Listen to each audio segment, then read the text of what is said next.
Okay. मेरा नाम है कमलवीर और आज के इस सेशन में हम बेसिक स्ट्रक्चर डॉक्ट्रिन के बारे में पढ़ेंगे। इंडियन पॉलिटिक्स से जुड़ा ये इम्पोर्टेंट टॉपिक है। इंडियन जुडिशरी से जुड़ा ये इम्पोर्टेंट टॉपिक है। काफी बार एग्जामिनेशन में पूछा जाता है, तो हम इसमें पढ़ेंगे बेसिक डॉक्ट्रिन किसे कहा जाता है। ओके, ये जो बेसिक डॉक्ट्रिन है, स्ट्रक्चर है, ये कब स्टार्ट होता है, कौन कौन से केसेस है इसमें जो जुड़े हुए हैं इसके साथ, इसके अलावा किस केस के साथ बेसिक स्ट्रक्चर को डिफाइन करके और क्या क्या चीजें इसमें ऐड की गई है, ये सभी कुछ पढ़ेंगे। ठीक है, बहुत सारे फैक्ट और फिगर्स जो यहाँ पे आएंगे, आप सभी को बस वो लिखते चले जाना है। ठीक है, शुरू करते हैं। पहला पॉइंट जो आपको नोट डाउन करना है वो ये है कि जो बेसिक स्ट्रक्चर डॉक्ट्रिन है, हिंदी इंग्लिश दोनों में है, वो प्रोपाउंड किया गया था इंडियन जुडिशरी के द्वारा। कब? 24 अप्रैल 1943। पहला पॉइंट आपने लिखना है। इस तरीके से नोट्स इसे बनाते चले जाना। ठीक है, मैं आपको नोट्स के लिए ये पॉइंट्स बता रहा हूं। 24 अप्रैल 1973 किस केस में? केशव नंद भारती केस में। दूसरा पॉइंट आप लोग लिख सकते हो। ओके, केशव नंद भारती, बी से भारती, बी से बेसिक स्ट्रक्चर डॉक्ट्रिन, है ना। ये आपको याद रहेगा। ये क्यों लाया गया था, ये मतलब इसका ऑब्जेक्टिव क्या था, इसका पर्पस क्या था। तो ये जो बेसिक स्ट्रक्चर डॉक्ट्रिन है, ये बताता है limitations on the amending power of parliament. Parliament के पास आपको पता है कि पावर है संशोधन करने की हमारे कॉन्स्टिट्यूशन को, तो उसे ये क्या करते हैं, लिमिटेशन लगाता है, उसके ऊपर लिमिट्स लगाता है। लिमिट्स क्या? कि पार्लियामेंट कॉन्स्टिट्यूशन को अमेंड तो कर सकती है, लेकिन बेसिक स्ट्रक्चर को वायलेट नहीं कर सकती। Basic structure of the basic law of the land can not be amended. ठीक है, कॉन्स्टिट्यूशन अमेंड किया जा सकता है, लेकिन बेसिक स्ट्रक्चर अमेंड नहीं किया जा सकता। अभी बेसिक स्ट्रक्चर की क्या डेफिनेशन है, वो आगे धीरे धीरे निकल कर आएगी। मैं आपको बता देता हूं, बेसिक स्ट्रक्चर का मतलब वैसे यहां पे ये है कि कॉन्स्टिट्यूशन एक पर्टिकुलर आइडियोलॉजी पर बेस्ड है, एक उसकी स्पिरिट है, आप स्पिरिट कह सकते हो। जैसे कि है डेमोक्रेसी, डेमोक्रेटिक इंस्टीट्यूशंस, सेक्युलरिज्म। ठीक है, इसके अलावा आप कह सकते हैं कि राइट्स की बात कर लीजिए। इस तरीके की जो चीजें हैं, है ना, या जुडिशरी की इंडिपेंडेंस। तो ये बेसिक स्ट्रक्चर है, ये स्पिरिट है कॉन्स्टिट्यूशन की। तो कॉन्स्टिट्यूशन को अमेंड किया जा सकता है, लेकिन इस तरीके से अमेंड किया जा सकता है कि ये जो बेसिक एलिमेंट्स है ये वायलेट ना हो। ठीक है, ओके। ये एक आप कह सकते हैं कि इसी के ऊपर लिमिटेशन लगाता है केशवनंद भारती केस में। 24 अप्रैल 1973 को बेसिक स्ट्रक्चर का कंसेप्ट देके जुडिशरी इसी को लिमिट करती है, कैप करती है। यहां पे हमें बेसिक समझने होंगे, बैकग्राउंड समझना होगा। बैकग्राउंड ये है जी कि जो पार्लियामेंट की पावर है 368 के अंडर, ठीक है, आर्टिकल 368 के अंदर कॉन्स्टिट्यूशन को अमेंड करने की पावर है पार्लियामेंट के पास। आपको पता है कि एक्सक्लूसिव पावर्स है, सिर्फ पार्लियामेंट ही इसे अमेंड कर सकती है, और पार्लियामेंट किसी भी पार्ट ऑफ कॉन्स्टिट्यूशन को अमेंड कर सकती है। पार्लियामेंट के पास एक्सक्लूसिव पावर्स हैं कॉन्स्टिट्यूशन को अमेंड करने की, लेकिन पार्लियामेंट किस तरीके से कॉन्स्टिट्यूशन को अमेंड कर सकता है, कितना कर सकता है, क्या कोई वो बेसिक चेंज तो नहीं ला रहा, क्या ये अमेंडमेंट सही है या गलत है। तो इस चीज को लेके कंट्रोवर्सीज फर्स्ट अमेंडमेंट के साथ ही शुरू हो जाती है। तो फर्स्ट कॉन्स्टिट्यूशनल अमेंडमेंट होती है 1951 में, जिसे कि चैलेंज कर दिया जाता है सुप्रीम कोर्ट में। ठीक है, क्यों कर दिया जाता है, ये कह किस केस में? Shankari Prasad versus union of India case. तो इस केस के साथ इसे चैलेंज किया जाता है। ये पॉइंट आपको पहला यहां से लिखना है। ये यहां पे आप कह सकते हैं कि यहां पे जो पेटिशनर है, उसका क्या यहाँ पे लॉजिक था कि क्यों ये अमेंडमेंट सही नहीं है। तो इनके अकॉर्डिंग जो ये अमेंडमेंट है ये गलत है, चैलेंज की गई थी। किस ग्राउंड के ऊपर? ये वायलेट करती है कॉन्स्टिट्यूशन के कॉन्स्टिट्यूशन के पार्ट 3 को ये वायलेट करती है, यानी कि फंडामेंटल राइट्स को। ओके, इसीलिए कॉन्स्टिट्यूशन की इस अमेंडमेंट को जुडिशरी को इनवैलिड कंसीडर करना चाहिए। लेकिन अभी क्या होता है, सुप्रीम कोर्ट क्या कहता है, held that parliament under article 368 has the power to amend any part of the constitution including fundamental rights. तो यहां से ये चीज लिखने वाली है। सबसे पहली बात, फर्स्ट अमेंडमेंट को Shankari Prasad versus union of India case में चैलेंज किया गया, पहला पॉइंट। दूसरा पॉइंट, पार्लियामेंट ने सुप्रीम कोर्ट ने लेकिन इसमें जजमेंट दी कि नहीं, कि जो पार्लियामेंट है उसके पास पावर है, वो कॉन्स्टिट्यूशन के किसी भी पार्ट को अमेंड कर सकता है। चैलेंज इस ग्राउंड पे किया गया था कि ये फंडामेंटल राइट्स को वायलेट करता है। तो 3 पॉइंट्स आपने यहां से लिखने हैं, एग्जामिनेशन पॉइंट ऑफ व्यू से बहुत इंपॉर्टेंट है। नेक्स्ट केस है, सेकंड केस है सज्जन सिंह केस 1965 का। इस केस में क्या मामला सामने आता है? तो इस केस को 1965 में, 1965 में ये केस की जजमेंट आती है। पहला पॉइंट, इसमें कहा जाता है सुप्रीम कोर्ट के द्वारा सज्जन सिंह केस में कि पार्लियामेंट अमेंड कर सकती है किसी भी पार्ट को। दूसरा पॉइंट। तीसरा पॉइंट है, ये एक नई चीज थी इसमें कि जो 2 जजेस थे, ओके, जो इसे आप कह सकते हैं कि इसके खिलाफ अपना आप कह सकते हैं कि डिसीजन देते हैं। 2 जजेस ने ये कहा कि अगर इस तरीके से हम करेंगे, है ना, इस तरीके से अगर हम करेंगे कि कोई भी पार्ट को अमेंड करने की उन्हें पावर दे दी जाएगी, तो जो फंडामेंटल राइट्स है वो एक प्ले थिंग बन जाएगी, खिलौने की तरह बन जाएगी मेजोरिटी पार्टी का, कि मेजोरिटी पार्टी जो पार्लियामेंट मेजोरिटी में है पार्टी, वो कुछ भी करती रहे फंडामेंटल राइट्स के साथ। इसे आप क्या सकते हैं, जस्टिफाइड माना जाएगा। क्यों? क्योंकि उनके पास मेजोरिटी है पार्लियामेंट में। तो ये चीज पहली बारी, ये कंसर्न पहली बारी आया था कि फंडामेंटल राइट्स को भी अगर उन्हें अमेंड करने की पावर दी जा रही है तो ये एक पॉजिटिव चीज नहीं है, इसका नेगेटिव इंपैक्ट होगा। लेकिन आप कह सकते हैं कि जजेस की जो जजमेंट थी उसमें मेजोरिटी ने यही कहा था कि राइट होना चाहिए, ठीक है, उन्हें राइट होना चाहिए अमेंड करने का। सो पॉइंट्स क्या क्या लिखने हैं? सो पॉइंट्स ये लिखने हैं, इसमें कहा गया कि राइट है फंडामेंटल राइट्स को अमेंड करने का, एक चीज। दूसरी चीज, लेकिन 2 जजेस ने ये कहा कि अगर ऐसा होता है तो कहीं ना कहीं इसका नेगेटिव इंपैक्ट होगा फंडामेंटल राइट्स के ऊपर। बस ये 2 पॉइंट्स आपने लिखना है। ये पहली बार ऐसी बात की गई थी 65 में, और धीरे धीरे फिर यही चीज आगे बढ़ेगी, इसलिए ये केस को आप ऐसे याद रखना। नेक्स्ट केस है जो हमारे पास Golaknath case, Golaknath versus state of Punjab case, जो कि 1967 में इसकी जजमेंट आती है। अभी judgement supreme court overruled its earlier decisions, है ना। The supreme court held that, supreme court यहां पे बताता है कि parliament has no power to amend part 3 of the constitution as fundamental rights are transcendental and immutable. Okay, क्योंकि ये अपरिवर्तनीय है ना, और इन्हें आप कह सकते हैं कि नहीं खत्म किया जा सकता। ओके, अपरिवर्तनीय शब्द याद रखिएगा, इम्यूटेबल याद रखिएगा वर्ड। तो ये अभी एक बड़ा पॉइंट है जो आपको लिखना है। अभी तक हमने बात की कि सज्जन सिंह केस की बात कर लीजिए, या फिर आप कह सकते हैं शंकरी प्रसाद केस की बात कर लीजिए।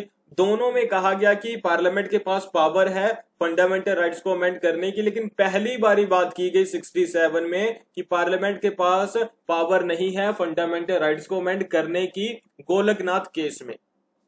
ओके, ये चीज आपने यहां लिख लेनी है, बहुत इंपॉर्टेंट पॉइंट है। ये लाइन आपको लिखना जरूरी है, और ये मेरे ख्याल से एग्जामिनेशन में कभी स्टेटमेंट बन के भी क्वेश्चन आ सकता है। सुप्रीम कोर्ट ने यहां पे कहा कि 368 ये बताता है कि किस प्रोसीजर के साथ अमेंड किया जा सकता है कॉन्स्टिट्यूशन को, ठीक है। 368 को देखो, यहां पे 368 को इंटरप्रेट किया गया। सुप्रीम कोर्ट 368 को इंटरप्रेट करता हुआ कहता है कि 368 प्रोसीजर बताता है अमेंडमेंट का। 368 कोई एब्सोल्यूट पावर नहीं दे देता पार्लियामेंट को कि वो किसी भी पार्ट को अमेंड करता रहे। तो ये चीज थोड़ा सा थिन डिफरेंस है इसमें, कि प्रोसीजर बताता है, वो एब्सोल्यूट पावर नहीं देता, ठीक है। तो ये चीज याद रखिएगा, कभी ये पूछा जाए कि सुप्रीम कोर्ट ने इस तरीके से 368 को इंटरप्रेट कब किया कि वो प्रोसीजर बताता है, एब्सोल्यूट पावर नहीं दे देता। तो ये इंटरप्रिटेशन गोलकनाथ केस की जजमेंट में 67 में दी सुप्रीम कोर्ट ऑफ इंडिया ने। तो ये चीज भी आपने ध्यान में रखनी है। अभी देखो पार्लियामेंट और सुप्रीम कोर्ट के बीच में खेल चल रहा है ना। देखो कैसा खेल चल रहा है। 67 में गोलकनाथ के केस में वो जजमेंट आती है कि ना जी ना, सुप्रीम कोर्ट नहीं अमेंड कर सकता, और पार्लियामेंट नहीं अमेंड कर सकती। इतने में 71 में क्या करती है पार्लियामेंट कि वो जो एक जजमेंट थी उसे ओवररूल करने के लिए या हटाने के लिए 24th कॉन्स्टिट्यूशनल अमेंडमेंट लेकर आती है। इस अमेंडमेंट में क्या लिखा जाता है? The act gave the absolute power to the parliament to make any changes in the constitution including the fundamental rights. और इस पार्लियामेंट के साथ अपने पास एब्सोल्यूट पावर रख लेती है किसकी? अमेंड करने की। It also made it obligatory. इसके साथ ही एक और चीज कौन सी जुड़ जाती है? आप कह सकते हैं कि जो कि अनिवार्य कर दिया जाता है। ऑब्लिगेटरी यानी कि अनिवार्य, जरूरी कर दिया जाता है कि president to give his assent to all the constitution amendment bills sent to him. देखो अभी ये चीज याद रखिएगा, यहां से कौन से पॉइंट्स हमें देखने हैं? पहली बात तो 1971 constitutional amendment 24th first point है। दूसरा पॉइंट है, ये कहते हैं कि हमें फंडामेंटल राइट्स और किसी को भी अमेंड करने की एब्सोल्यूट पावर है। दूसरी चीज, तीसरी चीज यहां पे ये जोड़ी गई कि जो यहां पे प्रेसिडेंट है उसे अपनी सहमति देना, एसेंट देना मैंडेटरी है, अनिवार्य है, ऑब्लिगेटरी है। जो भी उसके पास अमेंडमेंट भेजी जाएगी वो उसे साइन करने से इनकार नहीं कर सकता, उसे साइन करना ही होगा उसके ऊपर। ठीक है, तो ये 3 पॉइंट्स हमें 24th कॉन्स्टिट्यूशनल अमेंडमेंट। और अभी देखो लड़ाई किस चीज के लिए हो रही है कि फंडामेंटल राइट्स को हमें अमेंड करने की पावर है कि नहीं है ना, यही चीज हो रही है। सज्जन सिंह और आप कह सकते हैं कि शंकरी प्रसाद केस में शंकरी प्रसाद सज्जन सिंह दोनों एस से है ना, एस ऐसे करके याद रखना। शंकरी प्रसाद सज्जन सिंह दोनों केसेस में कहा गया कि पावर है, वो पार्लियामेंट कर सकती है। गोलकनाथ केस में कह दिया गया कि नहीं है जी, है ना, पार्लियामेंट के पास नहीं है। उसके बाद 71 में ये एक अमेंडमेंट लेके आए और इन्होंने कहा कि हमारे पास पावर है। तो ये चीज याद रखिएगा। सो ट्रिक क्या हो सकती है याद करने की? पहले एस फिर गोलकनाथ है तो ऐसे करके इसे याद रख सकते हो, सुपरस्टार गोलकनाथ, है ना। ये 3 केसेस तो ऐसे याद रहेंगे, सुपरस्टार गोलकनाथ, है ना, एस गोलकनाथ हो गया क्योंकि, है ना। ठीक है, शंकरी प्रसाद सज्जन सिंह गोलकनाथ, सुपरस्टार गोलकनाथ, ऐसे करके याद रखना इसे। अगला है जी केशवनंद भारती केस। तो क्या कहानी चल रही है ना। तो सुपरस्टार में कौन सुपरस्टार बन गया? पार्लियामेंट सुपरस्टार बन गई। गोलकनाथ केस में पार्लियामेंट की पावर्स को कम कर दिया गया। उसके बाद पार्लियामेंट ने कहा कि हम सुपरस्टार रहेंगे हमेशा, तो पार्लियामेंट एक 24th अमेंडमेंट लेके आती है, कॉन्स्टिट्यूशनल अमेंडमेंट लेके आती है। अच्छा ठीक है, सो अभी इस अमेंडमेंट को टैकल करने के लिए और इस अमेंडमेंट की आप कह सकते हैं कि जो पावर्स थी, इस अमेंडमेंट की जो भी इंटरप्रिटेशन थी उसे अभी री इंटरप्रेट करने की किया जाता है केशवनंद भारती केस में सुप्रीम कोर्ट के द्वारा। तो 73 में Kesavananda Bharati versus state of Kerala case में सुप्रीम कोर्ट क्या कहता है? तो वो कहता है कि validity of the 24th constitutional amendment act by reviewing its decision in Golaknath case. ठीक है, इसकी वैलिडिटी को देखता है। वो क्या बताता है? The supreme court held that parliament has power to amend any provision of the constitution. तो ये पहली चीज मानी गई सुप्रीम कोर्ट के द्वारा। ठीक है, ये चीज लिख लीजिएगा कि पार्लियामेंट के पास पावर है, किसी भी पार्ट को अमेंड कर सकती है। पार्लियामेंट के पास पावर है, किसी भी पार्ट को अमेंड कर सकती है। लेकिन क्या जुड़ गया? बट डूइंग सो, ऐसा करते time basic structure of the constitution is to be maintained. लेकिन ऐसे टाइम में क्या होना चाहिए? जो बेसिक स्ट्रक्चर है उसे मेंटेन करके रखना जरूरी है। तो बेसिक स्ट्रक्चर का जो आप कह सकते हैं फॉर्मूला है वो यहीं से आया, केशवनंद भारती। इसे कैसे याद रखेंगे? केशवनंद भारती, बी से भारती, बी से बेसिक स्ट्रक्चर। वो कहता है कि बेसिक स्ट्रक्चर नहीं चेंज हो सकता, बाकी कुछ भी अमेंड करो। अभी बेसिक स्ट्रक्चर क्या है? But the apex court did not any clear definition to the basic structure. लेकिन बेसिक स्ट्रक्चर की कोई पूरी डेफिनेशन नहीं दी जाती है। किसी भी प्रावधान को संशोधित करने की शक्ति है, लेकिन ऐसा करने पर संविधान की मूल संरचना को बनाए रखना जरूरी है। हिंदी में पढ़ देता हूं। इट हेल्ड दैट, ये हमें बताता है कि basic structure of constitution could not be abrogated even bye a constitutional amendment. तो ये चीज जुड़ जाती है कि कॉन्स्टिट्यूशनल अमेंडमेंट के साथ भी जो बेसिक स्ट्रक्चर है उसे एब्रोगेटेड यानी कि निरस्त नहीं किया जा सकता। तो ये पॉइंट्स आपने अभी याद रखने हैं। पहली बात क्या है जी, अमेंड किया जा सकता है कोई भी पार्ट।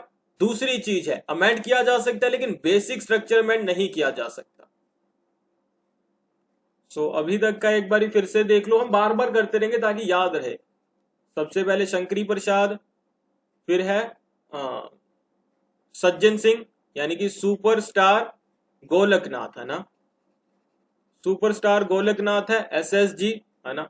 ये इस तरीके से हमें याद रखना, सुपरस्टार गोलकनाथ से ज्यादा देर तक याद रहेगा। ओके, उसके बाद क्या है, गोलकनाथ केस में कहा गया कि ना जी ना, आप नहीं अमेंड कर सकते, तो लाई गई 24th अमेंडमेंट। लाई गई 24th कॉन्स्टिट्यूशनल अमेंडमेंट। इसे अभी टैकल करने के लिए क्या आ जाता है, केशव नंद भारती केस, है ना, बी से भारती केस, बी से बेसिक स्ट्रक्चर, है ना। तो ऐसे करके आपने अभी तक की चीजें याद रखनी है। ओके, क्योंकि ये क्वेश्चन ना, ऐसा क्वेश्चन क्रोनोलॉजिकल ऑर्डर वाला क्वेश्चन आता है। 4 केसेस के नाम बताए जाएंगे, आपको बताया जाएगा सीक्वेंस में सेट करो कौन सा केस की जजमेंट पहले कौन से की बाद में, ऐसे। अगला केस है जी, तो यही नहीं बात खत्म हो जाती कि अभी बेसिक स्ट्रक्चर की बात आ गई तो बात खत्म ना, आगे बढ़िए। तो इंदिरा नेहरू गांधी वर्सेज राज नारायण केस 75, इसमें क्या होता है। अभी यहां पे चीजें थोड़ी कॉम्प्लिकेटेड होने वाली हैं। तो इंदिरा गांधी केस है, राज नारायण वर्सेज इंदिरा गांधी केस 1975। तो यहां पे जो बेसिक स्ट्रक्चर डॉक्ट्रिन है उसका इंप्लीमेंटेशन दिखता है आपको। तो एक अमेंडमेंट लाई गई, 39th कॉन्स्टिट्यूशनल अमेंडमेंट लाई गई, उसके साथ आर्टिकल 329A में क्लोज 4 जोड़ा गया। ठीक है, 39th अमेंडमेंट लाई गई, आर्टिकल 329A के साथ क्लोज 4 जोड़ा गया। ठीक है, यहीं पे सुप्रीम कोर्ट आकर कहता है कि ये क्लोज 4 नहीं जुड़ सकता, इसे हटाइए, जिसे हटाना पड़ेगा, और इसे स्ट्रक डाउन कर देता है। और सुप्रीम कोर्ट कहता है स्ट्रक डाउन करते हुए कि ये बेसिक स्ट्रक्चर के खिलाफ है, तो पार्लियामेंट इस चीज को अमेंड नहीं कर सकती। तो पहली बार इसका आप कह सकते प्रैक्टिकल इंप्लीमेंटेशन होता है। तो ये चीज आपने याद रखनी है, पहली बारी इंप्लीमेंटेशन कहां होता है ये आपने याद रखना है। स्टोरी क्या है, तो स्टोरी देखिए ये है कि अभी इंदिरा गांधी का, जो आप कह सकते हैं कि आपको पता ही है, इंदिरा गांधी का इलेक्शन के बारे में ये कहा गया था कि इसमें कुछ आप कह सकते करप्शन और प्रोसीजर को फॉलो नहीं किया गया, ऑफिस ऑफ प्रॉफिट को गलत तरीके से यूज किया गया है। ठीक है, इंपॉर्टेंट पार्ट में अभी आपको बताऊंगा। तो क्या क्या बात हुई कि इलाहाबाद हाई कोर्ट है जो, ठीक है, उसकी आप कह सकते हैं कि उसका ऑर्डर था इंदिरा गांधी के अगेंस्ट। ठीक है, इंदिरा गांधी के अगेंस्ट, क्योंकि ये कहा जा रहा था कि इंदिरा गांधी ने जिस तरीके से पावर में आई है, इलेक्शन को जीता है, वो आप कह सकते हैं कि वो इलीगल है। तो इसीलिए उनके इलाहाबाद हाई कोर्ट के डिसीजन को ओवर रूल करने के लिए, ठीक है, कि ये डिसीजन लागू ना हो, तो इंदिरा गांधी क्या करती है, 39th कॉन्स्टिट्यूशनल अमेंडमेंट लाती है और आर्टिकल 329A में क्लोज 4 ऐड करती है, और उसमें ये चीज ऐड कर दी जाती है कि जो प्रेसिडेंट का इलेक्शन है, वाइस प्रेसिडेंट का इलेक्शन है, प्राइम मिनिस्टर का इलेक्शन है, स्पीकर ऑफ लोकसभा है, इन सभी को जुडिशरी किसी भी तरीके से स्क्रूटानाइज नहीं कर सकती, यानी कि इसके ऊपर किसी भी तरीके की वो रिव्यू नहीं कर सकती, ये कह सकते हैं हम, रिव्यू नहीं कर सकती, इन्वेस्टिगेट नहीं कर सकती। ओके, तो ये कहा गया। तो पॉइंट्स आपने ये लिखने हैं इस केस में। हाँ बिल्कुल, अमेंडमेंट नहीं, वो क्लोज हटा दिया गया था।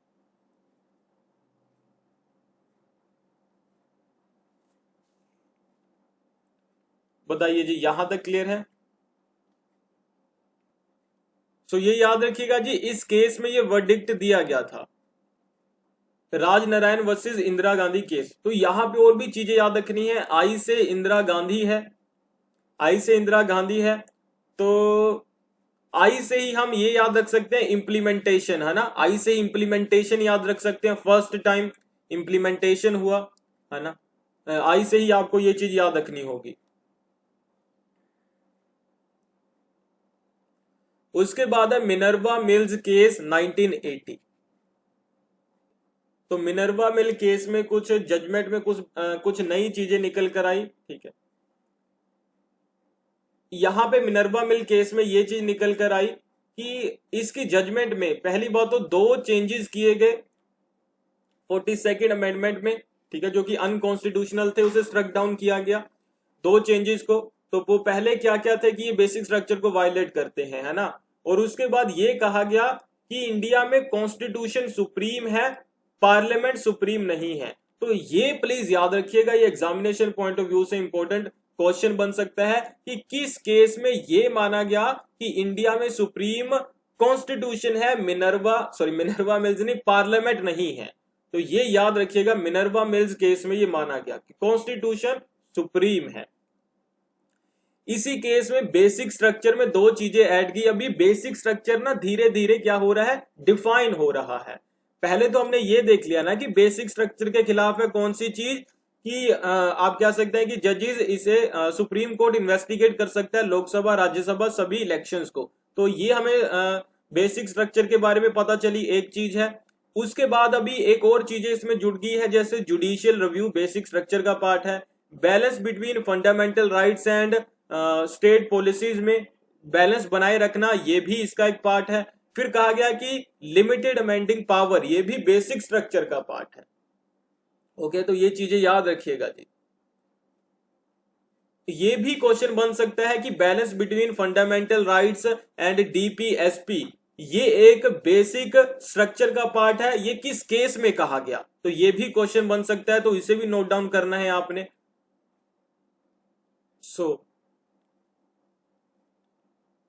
नेक्स्ट केस है वमन राव केस 1981। इसकी जजमेंट में हमें क्या मिलता है। वोमन राय केस में पहली चीज ये जोड़ी गई कि इन्होंने कहा कि जो केशव नंद भारती जजमेंट है 24 अप्रैल 1973, इससे पहले जितनी भी अमेंडमेंट्स हुई है उन्हें रीओपन नहीं किया जा सकता, ठीक है, जो पहले हो चुकी हैं उन्हें रीओपन नहीं किया जा सकता, कि वो वैलिड नहीं है इस चीज के लिए, ठीक है, कि वो बेसिक स्ट्रक्चर को वायलेट करती है, इस तरीके से उन्हें रीओपन नहीं किया जा सकता, जो कि 24 अप्रैल 1973 से पहले हुई हो। तो ये एक चीज इसमें जोड़ी गई। इसमें क्या किया गया था, केशव नंद भारती केस में जो पेटिशनर था उसने चैलेंज किया था 29th अमेंडमेंट को, ठीक है, जो कि केरल लैंड रिफॉर्म्स एक्ट 1963 को क्या करती है, 9th शेड्यूल में डाल देती है ना, और आप कह सकते हैं इसके ऊपर रिव्यू नहीं किया जा सकता, तो इस चीज को ही चैलेंज किया जाता है। तो यहां से आपने यही चीज लिखनी है कि वमन राव केस में क्या जोड़ा गया कि 24 अप्रैल 1973 से पहले से जितनी भी अमेंडमेंट्स हुई हैं उन्हें अभी हम रीओपन नहीं कर सकते, ये कहकर कि ये बेसिक स्ट्रक्चर के लिए कोई वायलेट कर रही है, क्योंकि वो चीजें अभी हो चुकी है। इसके अलावा Waman Rao case held that amendment made to 9th schedule until the Kesavananda Bharati judgement are valid, ठीक है, and those passed after the date can be subject to scrutiny. बाद में जो बाद में हुई है उन्हें इन्वेस्टिगेट किया जा सकता है, पहली वाली को नहीं, ठीक है, कि 9th शेड्यूल में डाल दी गई हो कोई भी अमेंडमेंट 9th शेड्यूल में डाल दी गई हो, वो अभी डालना वहां पे वैलिड है, उसे अभी आप कह सकते हैं नहीं दोबारा इन्वेस्टिगेट किया जा सकता अगर वो केशवनंद भारती केस से जजमेंट से पहले की गई हो। अगर बाद में हो कोई अमेंडमेंट को करके 9th शेड्यूल में डाल दिया गया हो कि इसके ऊपर रिव्यू नहीं हो सकता, तो उसको फिर से रिव्यू किया जा सकता है, ठीक है, लेकिन अगर पहले हुई है 24 अप्रैल से तो नहीं किया जा सकता। इसे आप कोशिश करना ऐसे याद रखने की। वमन है एन पे जाके खत्म होता है, एन से मेरे ख्याल से आपको एक और आवाज आ सकती है रीओपन भी एन पे जाके खत्म होता है। कोशिश करना अगर ऐसे कुछ इसे जोड़ के याद रख पाओ, वमन रीओपन, है ना, वमन रीओपन, तो ये देखना कोशिश करके वमन एन से फिर रीओपन, ऐसे देखना, या फिर वमन राव आर से रीओपन, है ना, ये चीज याद रखने की कोशिश कीजिएगा। उसके बाद है इंदिरा सानी and union of India case 1992। सो इंदिरा सानी and union of India case में क्या किया गया, आर्टिकल 16 क्लोज 4 को आप कह सकते हैं कि यहाँ पे एग्जामिन किया गया, और आप कह सकते हैं कि 50% वाली बात हुई कि 50% से ज्यादा नहीं हो सकता कोटा। ये बातें हमें यहां देखने की जरूरत नहीं है, लेकिन आप याद रख सकते हो अगर रखना चाहते हो, क्योंकि अभी हम रिजर्वेशन वाला टॉपिक नहीं कर रहे। यहां से देखना यह है कि रूल ऑफ लॉ को बेसिक स्ट्रक्चर का पार्ट माना गया, ठीक है, रूल ऑफ लॉ को इंदिरा साहनी में अभी बेसिक स्ट्रक्चर डेवलप हो रहा है। उसके बाद है SR Bommai case 1994। In this judgment, the Supreme Court tried to curb the blatant misuse of Article 358, है ना, जो कि आप कह सकते हैं इमरजेंसी से जुड़ा हुआ है, प्रेसिडेंट रूल की बात करता है।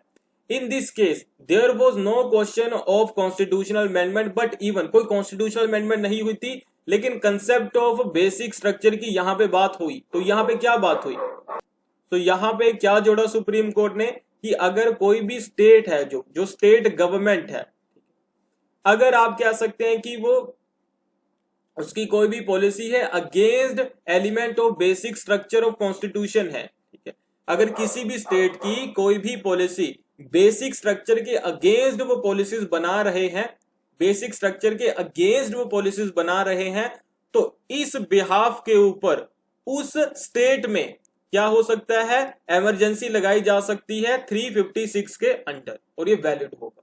तो ये एक नई चीज जोड़ी गई बोमाई केस में। सो अभी हमें देखना है कि एक एक केस के साथ कौन सा बेसिक स्ट्रक्चर में पॉइंट है जो लगातार ऐड किया गया, ठीक है, ये सारी चीजें लिखनी है आपने।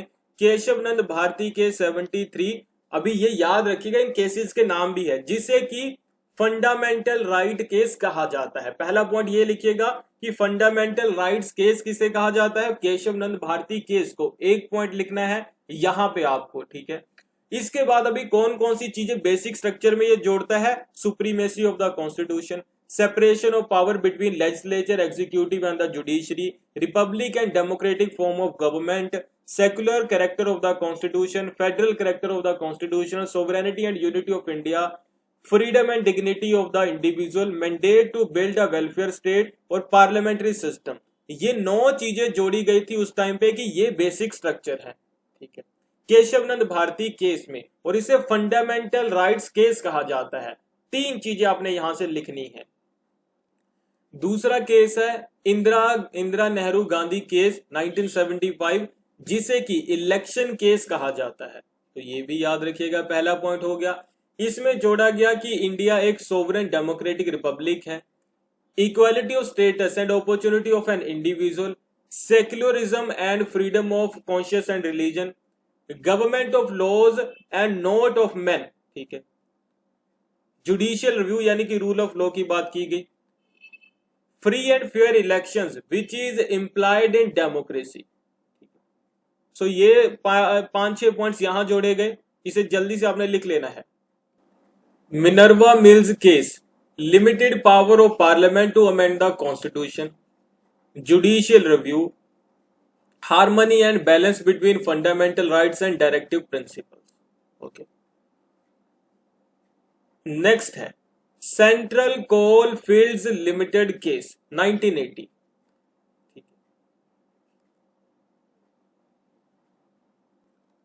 सो सेंट्रल कोल फील्ड्स लिमिटेड में कहा गया इफेक्टिव एक्सेस टू जस्टिस, ये भी एक पार्ट है बेसिक स्ट्रक्चर का। Bhim Singh ji case 1981, welfare state, आप कह सकते हैं कि सोशियो इकोनॉमिक जस्टिस भी बेसिक स्ट्रक्चर का पार्ट है। S P Sampath Kumar case 87, rule of law और जुडिशियल रिव्यू की बात यहां भी की गई दोबारा से। अगला केस है पी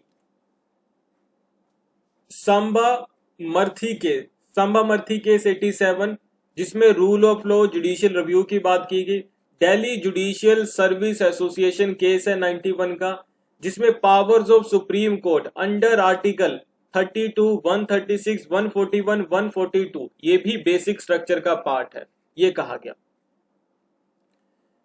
अभी ये नाम आपने याद रखना है, इंदिरा सानी केस, जिसे कि मंडल केस कहा जाता है, इसमें रूल ऑफ लॉ की बात की गई। कुमार पद्मा प्रसाद केस, इंडिपेंडेंस ऑफ जुडिशरी की फिर से बात हुई। किहोतो होलोहोन केस है, जिसे कि डिफेक्शन केस कहा जाता है, ये भी याद रखिए, ये नाम जरूर याद रखने हैं, बाकी चाहे भूल जाना चीजें। Okay. Free and fair election, sovereign democratic Republic structure की बात की गई, बेसिक स्ट्रक्चर के बारे में। नेक्स्ट केस है रघुनाथ राव केस 93 में, principal of equality, unity and integrity of India. उसके बाद SR बोमाई केस 94, जिसमें federalism, secularism, democracy, unity and integrity, social justice, judicial review को फिर से कहा गया कि ये सारे किसके पार्ट है, बेसिक स्ट्रक्चर के पार्ट्स हैं। नेक्स्ट है L Chandra Kumar case, power of high court under article 226 and 227, basic structure का पार्ट है। इंदिरा सानी 2 केस 2000 में जो आया, principle of equality. All India जजेस association case, independent judicial system. Kuldip Nayar case, democracy, fair and free elections. M Nagaraj case, principle of equality की बात की गई। IR कोयलो केस में rule of law, separation of powers, principle, judicial review और principle of equality की, इसे जाना जाता है शेड्यूल 9 केस के नाम से, ठीक है, ये याद रखिएगा। IR कोयलो को शेड्यूल 9 केस से जाना जाता है। इसे कैसे याद रखोगे, आई को हम कैसे याद कैसे याद रखते हैं, जब अल्फाबेट सीरीज करते हैं, आई नो, यानी कि आई के साथ 9 है ना, तो 9 के साथ 9th शेड्यूल है ना, ऐसे करके याद रखना। लास्ट में है जी राम जेठमलानी केस 2001 का, powers of supreme court under article 32 and 21। Namit Sharma case है, freedom and dignity of the individual. Madras bar association case है, judicial review, powers of high courts under article 226 and 227। चलिए, तो ये है जी इसके बारे में बेसिक स्ट्रक्चर डॉक्ट्रिन के बारे में। आई होप आपको सारी चीजें क्लियर हो।